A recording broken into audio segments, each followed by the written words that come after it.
प्राण भले चले जाएं, पर अब हम अगर गृहस्थ में हैं तो पराई स्त्री का काम भाव से न तो दर्शन करेंगे, न संभाषण करेंगे, न स्पर्श करेंगे।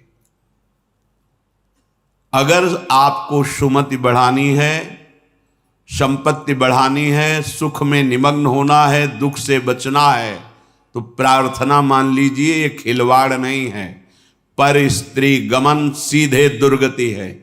जो कानून है वो कानून है, ये भगवत कानून है, वैदिक सिद्धांत है।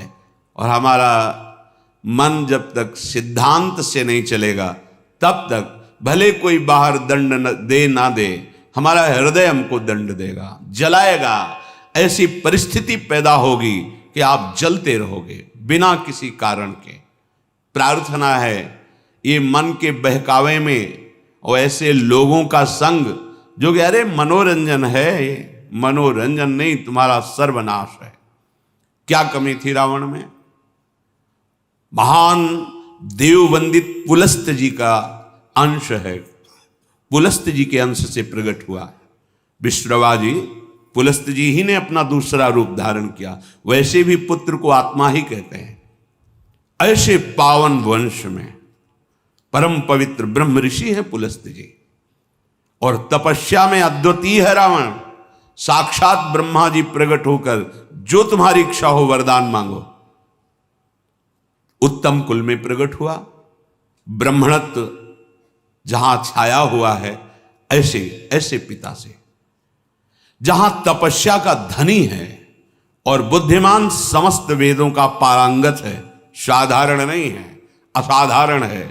शिव आराधना अपने प्राणों की भी आहुति देने के लिए तैयार है। इष्ट देव भगवान शंकर के लिए कई बार अपने शीश उतार कर चढ़ाए, कई बार अपने भुजाओं में झूला झुलाया। कैलाशपति भगवान शिव को मैं कैलाश सहित बलशाली चलत दशानन डोलत अवनी, जहां पृथ्वी में चरण रखता तो झुक जाती धरती, जिस लोक में जाके भुजा ठोक देता लोकपाल भयभीत हो जाते। क्या वैभव में कमी थी उसके? सोने की लंका थी। पर स्त्री गमन का स्वभाव एक भयानक दोष, पर स्त्री गमन का स्वभाव उसका सर्वनाश कर दिया, सर्वनाश कर दिया। इसी स्वभाव ने, और उसमें जो भी आप ढूंढो सब कुछ मिलेगा उसमें। बहुत ही प्रवीण, बहुत ही बलशाली, प्रताप सब कुछ अंदर था। एकमात्र दोष, आग लग गई पूरे वैभव में, पूरी उसकी पवित्रता में। और बंदर पैरों से खोपड़ी ऐसे जैसे फुटबॉल ऐसे मारते थे। मंदोदरी रो के कह रही थी, राम विमुख असहाल तुम्हारा। भगवत विमुख होने के कारण ये दोष तुम छोड़ नहीं पाए। हम तुम्हें बार बार पैर पड़ के समझाती रही, और आज तुम्हारी ये दशा है कि तुम्हारे कुल में कोई रोने वाला नहीं। शब्द याद कर लो। ये परस्त्री गमन, ये बहुत बड़ा अपराध है, जिसे आज लोक व्यवहार में एक मनोरंजन माना जाता है। चाहे वो परस्त्री गमन हो या परपुरुष गमन हो। सावधान हो जाओ, तुम्हारे पुण्य क्षीण हो जाएंगे। सावधान हो जाओ, तुम्हारी आयु नष्ट हो जाएगी और तुम्हारी बुद्धि भ्रष्ट हो जाएगी, और तुम अंदर से ऐसे अपराध करोगे कि भयभीत बने रहोगे। देख लेना, ये परिणाम लिख लो। जिनको समझ में आता है अरे तो सब क्या है, तो आगे देख लेना क्या है। अगर कुमति को दबाकर सुमति को बढ़ाना है तो नियम ले लो, चाहे प्राण निकल जाए, पर पराई जिसका हम पाणी ग्रहण किए हैं उसके सिवा किसी और स्त्री के साथ काम संबंध नहीं। अगर ये नियम निर्वाह कर ले गए तो बहुत कुछ जीत जाओगे, क्योंकि सबसे बड़ा शत्रु यही काम है। ये बड़े बड़े ज्ञानियों का भी वैरी है, फिर साधारण पुरुषों की तो बात जाने दो। पर नियम में बड़ी सामर्थ्य है। अगर ऐसा नियम ले लिया जाए तो निर्वाह हो सकता है। नाम जप कर रहे हैं, आप में सामर्थ्य आ जाएगी। प्राणांतेपि, प्राण त्याग सकता हूं, पर नासंगतिम, पर मैं किसी स्त्री का, पराई स्त्री का ऐसा संयोग नहीं कर सकता। विचर्यन स्त्रीणाम न, जो स्त्री आपसे गलत चेष्टा की भावना प्रस्तुत करे, बिल्कुल दूर हो जाओ। वो भगवान की माया से मोहित होकर आपको भ्रष्ट करना चाहती है। या जो पुरुष आपको ऐसा, तो आप कभी ये ना सोच ले कि बहुत सुंदर है हमें सुख मिलेगा। नहीं, आपके सुकृत नष्ट हो जाएंगे। ये घटना देखी हुई कहते हैं। नया ब्याह हुआ था, बड़ी सुंदर जोड़ी, बहुत हष्ट पुष्ट, बड़े जमींदार ब्राह्मण थे। बस मन को यदि हम प्रभु में नहीं लगाएंगे तो ये भोगों में संतुष्ट होगा ही नहीं, क्योंकि वहां कुछ है नहीं। हर क्रिया के बाद नवीन आशा, नवीन आशा, नवीन, फिर नवीन पुरुषों की आशा या नवीन स्त्रियों की आशा। इसका स्वभाव ऐसा है, ये नवम नवम भोगना चाहता है, क्योंकि सुख है नहीं। वहां एक उन्होंने नौकर रख लिया, और वो भी पूर्व का, उनके यहां का, जो लड़की पक्ष का था, वहां से मंगा के, शायद उसने शर्त रखी होगी कि वहां से रख लो। अब जैसा भी हो, अब वो वहां रहने लगा। अब उससे एक पुत्री प्रकट हुई, ना मां की आकृति ना पिता की आकृति।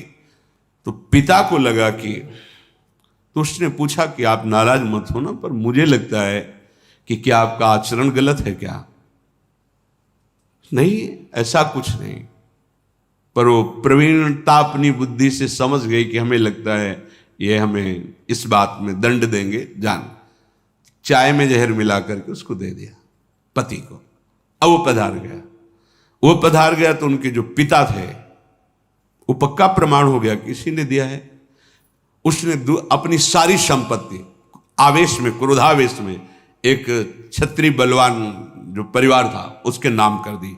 ऐसी दुष्टा को बिल्कुल हम अपनी, चाहे भीख मांग के खा लें, अपनी जमींदारी नहीं देंगे। इधर ये हुआ, उधर वो पकड़ गई पुलिस से, बात उसने स्वीकार की, उसको जेल हुआ।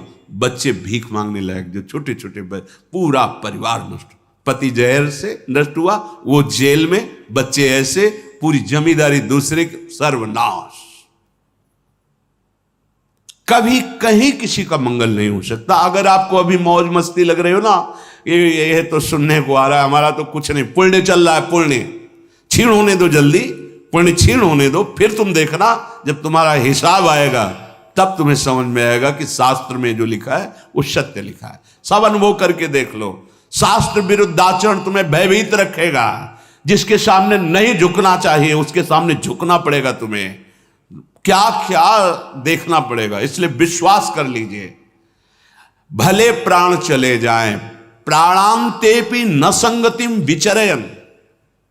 कैसी कैसी नीच बुद्धि आ जाती है, पूरे परिवार का नाश हो गया। कितना मंगलमय जीवन चल सकता है, कितने प्यार से दोनों रह सकते हैं, कितना भजन करके पूरे परिवार का उद्धार किया जा सकता है। अतिथि सेवा, साधु सेवा, गुरुजनों की, माता पिता की सेवा, धर्माचरण, और फिर भागवतिक प्रसन्नता के लिए संतानोत्पत्ति आदि। बड़ा मंगलमय गृहस्थ धर्म है। गृहस्थ धर्म का मतलब है एक परकोटी के अंदर रह करके शत्रुओं पर विजय प्राप्त करना, और विरक्त का मतलब खुले मैदान में ललकार करके शत्रुओं को परास्त करना। तो आदेश कर रहे हैं, विचरयन स्त्री नाम न तत्संगी नाम। जो पुरुष आपके पास बैठकर गंदी बातें सुनाता हो, गंदे दृश्य दिखाता हो, गंदी चेष्टाओं का परिचय कराता हो, ऐसे पुरुष का त्याग और ऐसी स्त्री का त्याग जिसके संग से आपका अपना धर्म नष्ट हो जाए, बिल्कुल नहीं। सावधान। अगर भूल हो गई है तो आज से सावधान हो जाओ। अब लो नशानी, अब ना नशई हो। प्रार्थना मान लो, ना इस लोक में सुख मिलेगा ना परलोक में।